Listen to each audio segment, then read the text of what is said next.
This program sponsored by Marwadi University, Rajkot, Gujarat. Join Global Campus for a 360-degree education.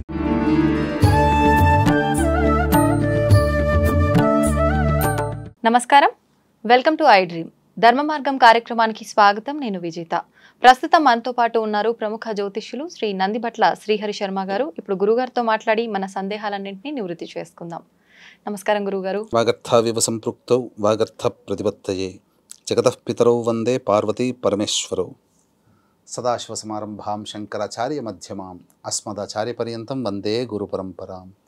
ఆదిత్యాయ చ సోమాయ మంగళాయ బుధాయ చ గురుశుక్ర శనిభ్యశ్చ రాహవే కేతవే నమః. శృంగేరి పీఠాధిపతులకి, కంచి పీఠాధిపతులకి నమస్కారములు తెలియజేసుకుంటూ కార్యక్రమాన్ని ప్రారంభిద్దాం. గురుగారు, ముఖ్యంగా మనకు శ్రావణ మాసం అనగానే నిత్య దీపారాధన ప్రతి ఒక్క రోజు కూడా మనకి ఇంపార్టెంటే. ఆ దీపారాధన, దైవారాధనతో పాటు వ్రతాలు కూడా ఆచరిస్తూ ఉంటారు. అందులో భాగంగా తీసుకుంటే మంగళగౌరి వ్రతం ఒకటి. ఈ వ్రతాన్ని ఎవరు ఆచరించాలి? వివాహం కాని వాళ్ళ, లేదు ఎవరైనా ఆచరించవచ్చా? కొంతమంది చెప్తూ ఉంటారు వివాహమైన కొత్తల్లోనే ఈ వ్రతం చేసుకోవాలి అని చెప్పి. అసలు ఈ వ్రతం ఎందుకు చేయాలి? వ్రతం చేయాలంటే ఎటువంటి నియమాలు పాటించాలి? ఇవన్నీ కూడా తెలియజేయండి గురుగారు. మీరు అన్నట్టుగా చాలా సంవత్సరాలుగా మనం చూసుకున్నట్లయితే శ్రావణ మాసం అనేటువంటిది చాలా గొప్పదైనటువంటి మాసం అమ్మ. అందున ఈ మాసం ప్రతిరోజు ప్రతి వారం కూడా ఒక పుణ్యమైనటువంటిది. అయితే మంగళవారం రోజున శ్రావణ మంగళ గౌరీ వ్రతం అనేటువంటిది ఆచరిస్తారు. అంటే ఇది చేయాల్సినటువంటి వాళ్ళు వివాహమైనటువంటి తొలినాళ్ళల్లో చేయాలి. వివాహం అయిపోతుంది కదా మొదటి సంవత్సరం, మళ్ళీ ఆ వివాహమైన మొదటి సంవత్సరం పూర్తయ్యే లోపల శ్రావణ మాసం అంటూ ఒకటి వస్తుంది కదా, అప్పుడు కొత్త కోడలు ఈ యొక్క కార్యక్రమాన్ని, వ్రతాన్ని ఆచరించాలి. ఎందుకనంటే భర్త యొక్క ఆయుష్ అనేటువంటిది ఇందులో 5వ తనము గట్టిపడుతుంది అనేటువంటి యొక్క ఉద్దేశ్యము. పూర్వము ద్రౌపది అడిగింది, వివాహం చేసుకున్న తర్వాత భవిష్యత్తులో యుద్ధములు అనేటువంటి రావచ్చు, నా భర్తలకి ఆరోగ్యాలు సరిగ్గా ఇబ్బందులు పెట్టవచ్చు, నా భర్తలందరూ కూడా దీర్ఘాయుష్మంతులు కావాలంటే ఏం చేయాలన్నయ్యా అని చెప్పి కృష్ణుడిని అడిగితే కృష్ణుడు ఉపదేశించింది ఈ శ్రావణ మంగళ గౌరీ వ్రతాన్ని. అలాగే త్రిపురాసుర సంహారంలో ఈ యొక్క అమ్మవారు, ఈ అమ్మవారిని ఆరాధించినటువంటి ఈశ్వరుడు వల్ల ఈశ్వరుడు జయించాడు త్రిపురాసుర సంహారంలో. అలాగే హలాహలము జనించినప్పుడు ఈ అమ్మవారి ప్రభావం వల్లనే అమ్మవారికి మృత్యుంజయమైనటువంటి భర్త లభించాడు. అంటే మృత్యుంజయత్వం కలిగింది పరమేశ్వరుడికి, కంఠంలోనే దాచుకున్నాడు గరళాన్ని. ఈ యొక్క అమ్మవారిని ఆరాధించినటువంటి సుబ్రహ్మణ్యుడే గణనాయకుడు, అంటే సేనాధిపతి అయ్యాడు. కాబట్టి మంగళగౌరీ వ్రతం అనేటువంటిది ముఖ్యముగా వివాహమైన స్త్రీలు చేస్తారు. అయితే ఇది 5 సంవత్సరములు పాటించాల్సినటువంటి నియమం ఇది. కాబట్టి ఖచ్చితంగా దీని నియమాన్ని పాటించాలి. దీనివల్ల భర్తకి ఎటువంటి గండములు ఉన్నా కూడా తొలగిపోతాయి. అయితే దీన్ని పాటించేటప్పుడు విధిగా అన్ని మంగళవారాల పాటు ఈ యొక్క వ్రత విధానాన్ని అనుసరించి, అంటే శ్రావణ మాసం మొత్తం ఎన్ని వారాలు వచ్చినా అన్ని మంగళవారాలు చేయాల్సిందే. చేసిన తరువాత మొదటి సంవత్సరంలో అయితే 5 ముత్తైదువులకి సాయంకాలం పూట వెళ్ళి ఆ యొక్క నానబెట్టినటువంటి శనగలు, అరటి పండ్లు, తాంబూలము ఇచ్చి, కాటుక ఇచ్చి, పండ్లు ఇచ్చి ఆ ముత్తైదుకి పసుపు పారాన్ని రాసి ఆశీర్వచనం తీసుకొని రావాలి. మొదటి సంవత్సరం 5. కాటుక కూడా ఇస్తారా? మంగళగౌరీ వ్రతంలో కథ చదువుకుంటూ కాటికను పడుతుంది ఆ యొక్క ఇల్లాలు. రెండవ సంవత్సరం రెట్టింపు చేసుకోవాలి, 10 మందికి ఇవ్వాలి. 3వ సంవత్సరం రెట్టింపు 15 మంది. 4వ సంవత్సరం 20. 5వ సంవత్సరం 25 మంది సువాసినులకి ఈ యొక్క సాయంత్రం పూట వాయనం ఇవ్వాలి. అంటే మొదటి వారం ఒక్క వారం ఇస్తే సరిపోతుందా గురుగారు? ప్రతి వారం ఇవ్వాలి. మొదటి సంవత్సరం ప్రతి వారము 5 ముత్తైదులకి సాయంత్రం పూట ఇవ్వాలి, వ్రత విధానాన్ని అనుసరించి. 2వ సంవత్సరం 10 మందికి, 3, 15, 4, 20, 5, 25 అయిన తర్వాత వివాహం చేసుకోబోయే కన్యకి సుమంగళిగా ఉండాలనే ఉద్దేశంతో ఆ యొక్క కన్యకి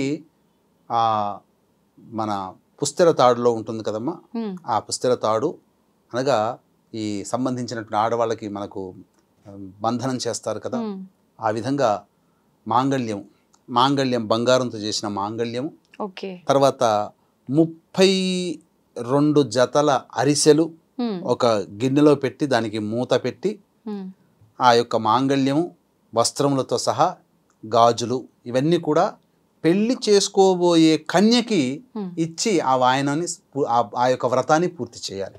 అంటే ఆల్రెడీ వివాహం సెట్ అయ్యి పెళ్లి సమయంలో ఇవ్వాలి. పెళ్లి జరుగుతుంటుంది కదా, అమ్మవారు పెళ్లి ఆ కన్య వివాహం చేసుకునే సందర్భంలో గౌరీ పూజ చేస్తుందా, అక్కడ గౌరీ పూజ చేస్తున్నటువంటి కన్యకి ఇచ్చేయాలి. ఇచ్చి వాయనం సమాప్తం చేసుకోవాలి. అంటే వ్రత విధానం ఆ విధంగా సంపూర్ణమవుతుంది. మరి అలాంటి కన్య మనకు దొరకని పక్షం వివాహం ఎప్పుడైనా కానీ ఎక్కడైనా కానీ వివాహం జరుగుతున్నప్పుడు మన ఇంట్లో బంధువులు ఉంటారు కదా, వివాహం జరుగుతుంది కదా, ఉద్యాపన చేయడం 5వ సంవత్సరంలో ఉద్యాపన చేయాలి. ఆఖరిసారిగా చేయాలి అది. ఇక ప్రధానంగా చూసుకుంటే ఇది చాలా గొప్పదైనటువంటిదమ్మా. దీనివల్ల భర్తకి ఎటువంటి అపమృత్యు భయ దోషములున్నా తొలగిపోతాయి. ఇక చాలా మందికి వచ్చేటువంటి సందేహము, ఈ యొక్క శ్రావణ మాసంలో మొదట్లో మేము పట్టుకున్నాం, మాకు తెలియలేదు, మరి 2వ సంవత్సరంలో పట్టుకోవచ్చా అని అడుగుతారు. కానీ 2వ సంవత్సరంలో పట్టుకోకూడదు. మొదటి సంవత్సరం వివాహం అయిన మొదటి సంవత్సరంలో చేసుకోలేకపోతే 3వ సంవత్సరంలో 2 నుండి 3 అడుగుతున్న సందర్భంలో చేసుకోవచ్చు. అక్కడ నుంచి మళ్ళీ 5 సంవత్సరాలు పట్టాలి. మా ఒక్కసారి పట్టిన తర్వాత విడవకూడదు. ఎందుకంటే ఆ దేవతకి కోపం వస్తుంది. కానీ ఒకప్పుడు కేవలము సాంప్రదాయమైనటువంటి కుటుంబాల్లోనే, ధనికుల కుటుంబాలలోనే ఈ యొక్క నియమాన్ని పాటిస్తున్నారు. కానీ వీక్షించేటువంటి ఐడ్రీమ్ ప్రేక్షకుల్లో మీ పిల్లల యొక్క 5వతనం గట్టిగా ఉండాలి అని అంటే ఈ వ్రతాన్ని మీరు కుల వర్గ విచక్షణ అనేది లేకుండా అందరూ ఆచరించండి. అందరికీ ఈ యొక్క ఫలితాన్ని మీరు అందించిన వాళ్ళు అవుతారనే ఉద్దేశంతోనే ఈ యొక్క రహస్యాన్ని మీకు అందరికీ తెలియచేస్తున్నాం. ఎందుకంటే శ్రావణ మాసం అనగానే చిన్న పెద్ద అనే తేడా లేకుండా అందరి ఇళ్లలో లక్ష్మీ పూజలు చేసుకుంటారు. కానీ మంగళగౌరి పూజలు చేసుకునే వాళ్ళు చాలా శాస్త్రీయమైన కుటుంబాల్లో తప్ప అందరూ చేసుకోలేరమ్మా. కాబట్టి ఈ యొక్క అవకాశం అందరికీ రావాలనేటువంటి ఉద్దేశంతో అందరికీ చెప్తున్నాను. అందరూ పాటించండి. ఇక గురువుగారు, ఈ వ్రతం పుట్టినింట్లో చేయాల్సి ఉంటుందా, మెట్టినింట్లో చేయాల్సి ఉంటుందా? మొదటిసారిగా తల్లి సహాయం తీసుకుంటూ పుట్టినింట్లో చేసుకునే వెసులుబాటు ఉంటే పుట్టినింట్లో చేసుకోవచ్చు. లేదు మెట్టినింట్లో ఉన్నాము అని అంటే మెట్టినింట్లో చేసుకోవచ్చు. కానీ మొదటిసారి చేస్తున్నప్పుడు వాయనం ఏదైతే ఉంటుందో తల్లికి, వదినలకి, ఆడపడుచులు ఉంటారు కదా, వాళ్ళకి, అత్తలకి, వీళ్ళకి ఇవ్వవచ్చు. మొదటిది ఇచ్చిన తర్వాతనే మిగతా బయటకి వెళ్ళాలి, బయట సువాసనలకు ఇవ్వాలి. అయితే చాలా మందికి ఇందులో ఈ 4 వారాలు చేసుకునే సందర్భంలో ఏమైనా అడ్డంకులు వస్తే ఎట్లా అని అంటారు.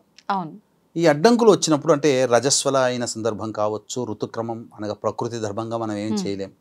ఇబ్బంది కలిగినప్పుడు తర్వాత వచ్చే నెలలో భాద్రపద మాసం ఉంటుంది కదమ్మా, ఆ భాద్రపద మాసంలో మంగళవారం నాడు చేయాలి. అంటే పౌర్ణమి లోపల మీరు ఎన్ని నష్టపోతారో అన్ని నష్టపోయినది భాద్రపద మాసం పౌర్ణమి లోపల చేసేయాలి. పౌర్ణమి దాటకూడదు.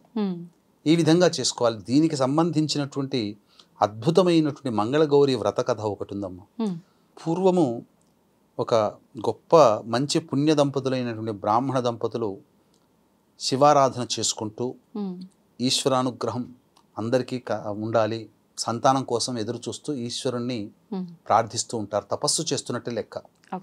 వారి యొక్క ప్రార్థనలకు మెచ్చినటువంటి ఈశ్వరుడు ప్రత్యక్షమై స్వప్నంలో 5వతనం లేనటువంటి స్త్రీ కావాలా, అల్పాయుష్యుడైనటువంటి పుత్రుడు కావాలా అని అంటే పున్నామ నరక నుంచి దాటించేవాళ్ళు పుత్రుడు కాబట్టి పుత్రుడినే కోరుకున్నారు. రాగానే జన్మిస్తాడు, కొంతకాలానికి గర్భవతి అవుతుంది, పుత్రుడు జన్మిస్తాడు, సలక్షణమైనటువంటిది. ఇక 11వ రోజు పూర్తి కాకముందే యమభటులు వస్తారు. అప్పుడు వేడుకుంటుంది, కనీసం నోరారా అమ్మాని పిలవందే మానవుడు కాలేడు, కాబట్టి పలుకులు వచ్చేంత వరకు నా కొడుకుని కాపాడండి అని చెప్పగానే అట్లనే వెళ్ళిపోతారు. పలుకులన్నీ వచ్చేంత వరకు కూడా ఉంటారు. యమభటులు రాగానే చక్కగా జన్మించినటువంటి కొడుకుకి ఉపనయన సంస్కారం చేస్తే కానీ నేను తండ్రిని కాలేను, కాబట్టి వీడు కూడా ద్విజన్మ అనేటువంటిది రాదు, కాబట్టి ఉపనయన సంస్కారం అయ్యేంత వరకు మీరు మా వాడి ఆయుష్ను కాపాడండి అంటే యమభట్లు అలాగానే వెళ్ళిపోతారు. ఉపనయనం అయ్యేంత వరకు ఉంటుంది. ఉపనయనం అవుతుంది. ఉపనయనం అయిపోయిన తర్వాత కొంతకాలానికి, కొన్ని రోజులకి తల్లి ఏడుస్తుంది. ఎందుకమ్మా ఏడుస్తున్నావు ఇట్లానంటే, నాయన నీకు ఇట్లా వరం అనేటువంటిది జరిగింది, నువ్వు ఇలా అల్పాయుష్యుడు కోరుకున్నాము, అందుకనే ప్రతి సందర్భంలో నిన్ను పట్టుకొని వెళదాం అనుకున్న సందర్భంలో కల్లా మేము మళ్ళీ ప్రాధేయపడితే వాళ్ళు వదిలిపెట్టారు. ఇక ఉపనయన సంస్కారం అయిపోయింది, ఇక ఎంత ప్రాధాయపడినా లేదు, ఇక నువ్వు మా నుంచి దూరం అవుతావు నాయన అని అంటే, అప్పుడు ఉపనయనం జరిగితే మనిషికి మేధస్సు సంస్కారం కలుగుతుంది కదమ్మా, జ్ఞానం వస్తుంది. ఆ జ్ఞానం కలిగినటువంటి ఆ బాలుడు, అమ్మ నేను ఎట్లాగో గొప్ప గొప్ప పుణ్యకార్యాలు చేయాలంటే నా శరీరం ఉండదు, కాబట్టి ఉన్నంతలోనే పుణ్యం చేసుకోవాలి, కాబట్టి నేను కాశీకి వెళ్తానమ్మా, కాశీకి వెళ్ళి విశ్వేశ్వరుని దర్శనం చేసుకొని వస్తాను, నువ్వు నాకు అనుజ్ఞ ఇవ్వమ్మా అని చెప్పి తల్లిదండ్రులు ఇద్దరిని వేడుకుంటాడు. వేడుకున్న తర్వాత ఇద్దరు ఓకే అని చెప్పేసేసి ఆశీర్వదించి వెంట మేనమామనిచ్చి పంపిస్తారు. అలా వెళుతూ వెళుతూ వెళుతూ ఉన్నప్పుడు అవంతి రాజ్యానికి చేరుకుంటారు. చేరుకున్న తర్వాత ఒక పూదోటలో సేద తీరుతుంటారు. ఆ పూదోటలోకి సాయం సంధ్యా సమయంలో ఆ రాజ్య కుమార్తె తన చెలికత్తెలతో వచ్చి బంతులాటలు ఆడుకుంటూ ఉండగా ఏదో ఘర్షణ జరుగుతుంది. అప్పుడు చెలికత్తెలు కొన్ని అపప్రదమైన మాటలు మాట్లాడతారు. నువ్వు విధవ వైపోవుగాక అనే అర్థం వచ్చేటట్టుగా, అంటే భర్త చనిపోవాలి పెళ్ళైన తర్వాత అనే అర్థం వచ్చేటట్టుగా తిట్లు తిడతారు. అంతటా ఆ బాలిక, మీ తిట్లేమీ సాగవు, మా అమ్మ ఈరోజు నాకు మా వాళ్ళు పెళ్లి నిశ్చయం చేశారు, మా అమ్మ నోచుకున్నటువంటి నోము ఈరోజు గౌరీ నోము, నాకు వాయనం ఇస్తుంది మా అమ్మ, కాబట్టి నాకు చక్కగా దీర్ఘాయుష్మంతుడైనటువంటి భర్తే లభిస్తాడు అని చెప్పి చెబుతుంది. చెప్పి ఆ పుట్టలో ఉన్నటువంటి పూలని వదిలేస్తే అవన్నీ చెట్టుకొమ్మ కతుక్కుంటాయి. ఇంతటా దూరం నుంచి ఆ బాలుడు చూస్తుంటాడు, మా అమ్మ నాన్న వాళ్ళందరూ నేను అల్పాయుష్యుడు అని చెప్పి బాధపడుతున్నారు కదా, నిజమే కావచ్చు, నేను ఈ అమ్మాయిని కనుక వివాహం చేసుకుంటే నేను మృత్యుంజయుడిని అవుతాను అని చెప్పి మనసులో అనుకుంటాడు. ఇదే విధముగా ఆ యొక్క పెళ్లికి సందర్భంగా వాళ్ళు వెళతారు. ఆ సమయంలో వివాహం చేసుకునేటువంటి వరుడు ఎవరైతే ఉన్నాడో అతను అనారోగ్య కారణం వల్ల నేను రాలేకపోతున్నాను, మా రాజ్యం నుంచి మేము రాలేకపోతున్నాం, వాయిదా వేసుకుందాం అని చెప్పి కబురంపుతారు. అంతటా ఆ రాజు చాలా బాధపడుతూ ఇది అవమానంగా భావిస్తాడు. భావించి ఊళ్ళో ఉన్నటువంటి వాళ్ళకి ఇచ్చి వివాహం చేస్తే తెలిసిపోతుంది ఎవరు రావట్లేరు కనుక అని చెప్పి, అది తెలవకుండా ఉండాలంటే కొత్త వ్యక్తి ఎవరైనా ఉన్నారా చూడండి అని అంటే అప్పుడు ఈ మేనమామ అల్లుడు కనబడతారు.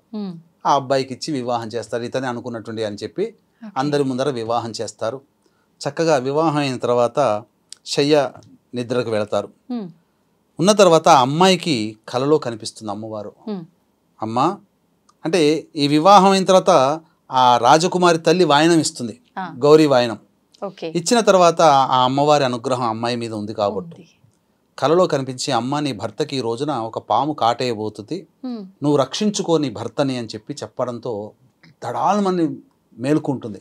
చూడగానే భర్తని కాటు వేయడం కోసం పాము, త్రాచు పాము వస్తుంది. వెంబడే భర్త తొడ మీద కాలు పెట్టి పైన ఆ వాళ్ళ అమ్మ వాయనం ఇస్తుంది కదా, ఆ వాయనం ఇచ్చినటువంటి గిన్నె ఏదైతే ఉందో ఆ గిన్నెని తీసి ఆ పాముని పట్టుకొని ఆ గిన్నెలో పెట్టి రవిక గట్ట గుడ్డ చుడుతుంది. గుడ్డ జుట్టిన తర్వాత అది ఆ విధంగా పక్కకు పెట్టేస్తుంది. తర్వాత 2-3 రోజులకి మేనమామ అల్లుళ్ళు కాశీయాత్ర పోవాలి కాబట్టి వెళ్ళిపోయారు. వెళ్ళిపోయిన తర్వాత అప్పుడు వీళ్ళందరూ కూడా ఇక ఈ అమ్మాయికి వివాహం అయింది కదా, అప్పుడు అసలు ఉన్నటువంటి వ్యక్తి ఉన్నాడు కదా పెళ్లి కొడుకు, నేను పెళ్లి చేసుకోవడానికి వస్తున్నాము అని చెప్పి కబురంపుతాడు. అంపిన తర్వాత అప్పుడు పెళ్లికి ఏర్పాటు చేస్తుంటే నేను చేసుకోను, నేను మొట్టమొదట నా మెడలో ఎవరు తాళి కట్టాడో ఆ వ్యక్తే నాకు భర్త అని చెప్తుంది.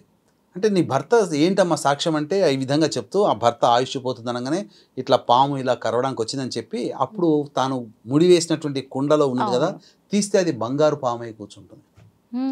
ఇక అప్పుడు అందరూ కూడా ఎవరు ఏం చేసి ఎంతటికీ ఆ అమ్మాయి చెప్పినా వినకపోతే నాకు ఆయనే భర్త అని అంటే, మరి ఎట్లా అమ్మాను అంటే నాకు 1 సంవత్సరం నాకు సమయం ఇయ్యి, కానీ నాన్న నేను చెప్పిన మాట ఒక పని చేయి నాన్న అని ఉంటుంది. నువ్వు 1 సంవత్సరం వరకు కూడా అన్నదాన కార్యక్రమం పెట్టు, వచ్చిన వాళ్ళకందరికీ నేను తాంబూలాలు ఇస్తుంటాను అని షరతు పెడుతుంది. సంవత్సరం వరకు నాకు సమయం ఇయ్యి, తర్వాత నేను నీ మాట వింటాను అంటుంది. ఈ లోపల అక్కడ మేనమామ అల్లుడు ఇద్దరు కూడా చక్కగా కాశీ దర్శనం చేసుకొని విశ్వనాథుని యొక్క అనుగ్రహాన్ని పొంది తిరుగు టపాలో వస్తుంటారు. వాళ్ళు వచ్చే సమయంలో ఇదివరకు గత సంవత్సరం ఎక్కడైతే దిగారో ఆ పూదోట దగ్గరనే అక్కడికే వస్తారు. అన్నదానం ఎలాగో జరుగుతుంది కదా, వచ్చి భోజనం చేస్తుంటారు. చేసిన తర్వాత తాంబూలం ఇచ్చాడు, ఇతనే నా భర్త అని చెప్పి గట్టిగా అరిచేస్తుంది ఆమె. అనగానే అందరూ చూసి నీ భర్తని రుజువేంటి అని అంటాడు. నా పెళ్లి రోజున నేను ఆయనకి తొడిగిన ఉంగరం ఉంది, తెప్పించండి అని చెప్పి తెప్పిస్తుంది. ఆ ఉంగరం ఆ అబ్బాయికి పెట్టగానే సరిపోతుంది. సరిపోయిన తర్వాత అందరూ కూడా రాజు వీళ్ళందరూ కూడా సంతోషంగా ఉంటారు. ఉన్న తర్వాత ఆ వ్రతాన్ని తల్లి అక్కడ ఆ అమ్మాయి చేత ఆచరింపచేస్తుంది. చేసిన తర్వాత ఆ పూజా విధానంలో కథ చదువుకుంటూ ఆ యొక్క కాటుకను పట్టుకునే విధానం ఉంటుంది. కత్తితో కానీ చెంచాతో కానీ ఏదైనా ఒక విధంగా ఆ కాటుకని చక్కగా తీసి భరిణిలో పెట్టి ఆ తండ్రి ఏం చేస్తాడంటే ఆ అమ్మాయికి సారెలు ఇవన్నీ పెట్టి పంపిస్తారు కదా పెళ్ళైన తర్వాత, భాండాగారాలు వస్తువులతో సహా. ఆ విధంగా అత్తగారింటికి పంపుతాడు. పంపిన తర్వాత ఈ లోపల అక్కడ ఏమైపోతుంది, ఆ పిల్లవాడి తల్లిదండ్రులు ఆ కొడుకు రావట్లేడే అని చెప్పి బాధపడుతూ ఏడుస్తూ ఏడుస్తూ చివరికి కళ్ళు పోగొట్టుకుంటారు. ఇద్దరు కూడా కళ్ళు పోతాయి వారికి. ఆ యొక్క కొడుకు యొక్క రావట్లేడనే బాధ, కొడుకు లేడేమో అనే బాధ. ఇంతటా ఊరి వాళ్ళందరూ కూడా నీ కొడుకు ఎవరో అమ్మాయిని వివాహం చేసుకున్నాడు, కోలాహలంగా మంది మార్బలంతో వస్తున్నాడంగానే వీళ్ళందరూ వెటకారం చేస్తున్నారేమో అనుకుంటుంటారు. అంతటా ఆ విధంగా కోడలు ఇంటికి రాగానే వాళ్ళ యొక్క స్థితిని చూసి తన వెంట తెచ్చుకున్నటువంటి భరిణిలో ఉన్నటువంటి కాటికని వాళ్ళ కళ్ళకు పెడుతుంది. వెంబడే వాళ్ళకి తిరిగి చూపు వస్తుంది. తర్వాత అప్పుడు అందరూ కూడా ఆనందభరితులవుతారు. నీ భర్త చచ్చిపోతాడని చెప్పేసి నీ వరం ఉంది కదా, ఇదంతా ఎలా దాటగలిగావు అని చెప్పి ఆ ఊళ్ళో వాళ్ళందరూ అడుగుతారు. అడిగితే మా అమ్మగారు చేసినటువంటి యొక్క మంగళగౌరి వ్రతం ఉంది, ఆ విధంగా నేను చేసుకున్నాను కాబట్టి ఆ మంగళగౌరి యొక్క అనుగ్రహం వల్ల నా భర్తకి చిరంజీవుడు అయ్యాడు అని చెప్పగానే ఇక అందరూ కూడా చక్కగా ఆ ఇంట్లో ఆ ఊర్లో వాళ్ళందరూ వాడల్లా ఈ అమ్మవారి యొక్క అనుగ్రహం కోసం మంగళగౌరి వ్రతాన్ని ఆ రోజు నుంచి ప్రతి పెళ్ళైన తొలినాళ్లలో ఆ నూతన వధువు మొదటి సంవత్సరం శ్రావణ మాసంలో చేసుకునే ఆచారం ప్రారంభమైంది. కాబట్టి వరలక్ష్మి వ్రత విధానంలో చారుమతి అయితే ఏ విధంగానైతే చేసుకున్నది వ్రతం, దానివల్ల ధనకనక వస్తు వాహనాలని చెప్పి ఎంత గొప్పగా ప్రజాదరణ పొందిన వ్రతమో అంతే ప్రజాదరణ పొందగలిగినటువంటి వ్రతం ఇది. కాకపోతే ఇప్పటి వరకు కూడా శాస్త్రీయపరమైనటువంటి కుటుంబాలలో, ధనికుల కుటుంబాలలో చేసుకునే ఆచారము ఇప్పుడు అందరికీ లభించాలనేటువంటి సదుద్దేశంతో ఈ ఆచారాన్ని మీకు కూడా చెబుతున్నాను. కాబట్టి చక్కగా ఆచరించండి. కొత్తగా పెళ్ళైనటువంటి మీ అమ్మాయి యొక్క 5వ తరం గట్టిపడుతుంది. దీర్ఘాయుష్మంతుడైనటువంటి భర్తతో చిరకాలం మీ అమ్మాయి ఆదర్శ దాంపత్యం చేస్తుంది. కాబట్టి వ్రతాన్ని మీ అమ్మాయి చేత ఆచరింపచేయండి. అవకాశం ఉంటే పుస్తకాల షాపుల్లో మంగళగౌరి వ్రతం ఏ విధంగా చేసుకోవాలని చెబుతుంది. ఆ విధంగా వ్రతాన్ని అనుసరించి చేయండి. చాలా గొప్పదైనటువంటి వ్రతం అండి. ఎంతోమంది ఈ యొక్క వ్రతాన్ని ఆచరించి భర్తలందరూ కూడా ఆయుష్మంతులయ్యారు. కాబట్టి ఇంట్లోని వాళ్ళందరూ కూడా ఈ యొక్క వ్రతాన్ని చేసుకోవడానికి ఆడవాళ్ళకి వెసులుబాటు కల్పించి వారికి సహాయ సహకారాలు అందించినట్లయితే మీ ఇంట నిండైనటువంటి సంసారము మీ ఇంట్లో ఉంటుందని చెప్పడంలో ఏమాత్రం సందేహం లేదు. అలాగే ఈ యొక్క నెలలో 17వ తారీఖు రోజున అలాగే 31వ తారీఖు రోజున శని త్రయోదశులు అనేటువంటివి వస్తున్నాయి. శని త్రయోదశి సందర్భంగా వృషభ మిథున కర్కాటక సింహతుల వృశ్చిక మకర కుంభమీన రాశుల్లో జన్మించిన వారికి శనిదోష పరిహారార్థమై శనిదోష నివారణ హోమాదులన్నింటిని జరిపిస్తడం జరుగుతుంది. Per head 1500. 2 జరిపించుకున్నట్టయితే మీకు 2టికి నమోదు చేసుకోవచ్చు. అవకాశం ఉన్న వాళ్ళు కార్యక్రమ తదనంతరం కాంటాక్ట్ చేసి పూర్తి వివరాలు తెలుసుకోవచ్చు. సంతోషం గురుగారు. మీరు చెప్పినట్టుగా చాలా వరకు శ్రావణ మాసం అనగానే వరలక్ష్మి వ్రతం ఎక్కువగా ఆచరిస్తుంటారు, కానీ మంగళగౌరి వ్రతం అనేసరికి చాలా తక్కువ మంది మాత్రమే ఆచరిస్తూ ఉంటారు. అందులో ప్రతి వారము 5 సంవత్సరాల పాటు అనేసరికి వీలవుతుందో లేదో, ఎలా ఉంటుందో ఇలాంటి సందేహం వల్ల కూడా ఆగిపోయే వాళ్ళు ఉంటారు. అలా కాకుండా భర్త ఆయుష్ బాగుండాలి అని అంటే ఈ వ్రతం ఆచరించుకుంటే చాలా బాగుంటుంది. చాలా మంచిదమ్మా. ద్రౌపది ఆచరించి అజేయులైనటువంటి పాండవులు పొందారు. ఇంకా చెప్పాలంటే ప్రేక్షకులకు చెప్పాలంటే నా వివాహం అయిన తర్వాత మా ఆవిడ కూడా 5 సంవత్సరాలు ఆచరించిందమ్మా. అదృష్టవశాత్తు 5వ సంవత్సరంలో వాళ్ళ బంధువుల అమ్మాయి వివాహం అవుతుంటే ఆ వివాహం అయ్యే అమ్మాయికి మంగళసూత్ర ధారణ అవన్నీ ఉద్యాపనలో భాగంగా వస్త్రములు, గాజులు, రవిక పట్ట, అలాగే పట్టు చీర ఇవన్నీ కూడా ఇచ్చి వాయనం ఇచ్చి వ్రత సమాప్తి చేసుకుంది. ఈ విధంగా వ్రత సమాప్తి మాత్రం ఖచ్చితంగా నియమాన్ని పాటించాలి. ఈ విధంగా చేసుకున్న వాళ్ళకి చిరంజీవి కలిగినటువంటి భర్త ఉంటాడు, అందులో సందేహమే లేదు. సాక్షాత్తు పార్వతీదేవి ద్వాపర యుగంలో ఎప్పుడుదో కాదు, సాక్షాత్తు ద్రౌపది ఆచరించింది కదా. కాబట్టి ద్రౌపది మనకు ప్రత్యక్ష సాక్షి. కాబట్టి అందరూ ఆచరించి అజేయుడైనటువంటి భర్తని పొందుతారు అని చెప్పడంలో ఏమాత్రం సందేహం లేదు. ధన్యవాదాలు గురుగారు. సర్వం శ్రీ ఉమామహేశ్వర పరబ్రహ్మార్పణమస్తు.